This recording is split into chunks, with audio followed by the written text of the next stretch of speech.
നമസ്കാരം. വീട്ടിൽ ഉറങ്ങിക്കിടന്ന 10 വയസ്സുകാരിയെ തട്ടിക്കൊണ്ടുപോയി പീഡിപ്പിച്ച കേസിൽ ഒരാൾ പോലീസ് കസ്റ്റഡിയിലുള്ളതായി സൂചന.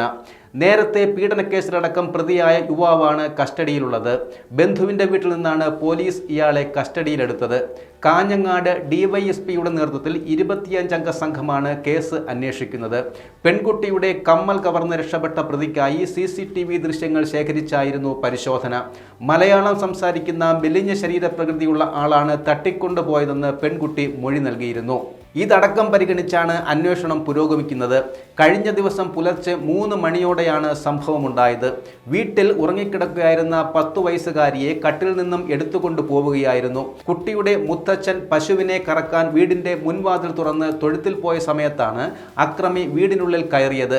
ഉറങ്ങിക്കിടന്ന പെൺകുട്ടിയെ തട്ടിയെടുത്ത് അടുക്കള വശത്തുള്ള വാതിലിലൂടെ പുറത്തിറങ്ങിയ പ്രതി 500 മീറ്റർ അകലെയുള്ള സ്ഥലത്തെത്തിച്ച് പീഡിപ്പിച്ചു.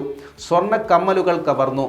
അതിനുശേഷം കുട്ടിയെ ഉപേക്ഷിച്ച് ഇയാൾ രക്ഷപ്പെടുകയായിരുന്നു.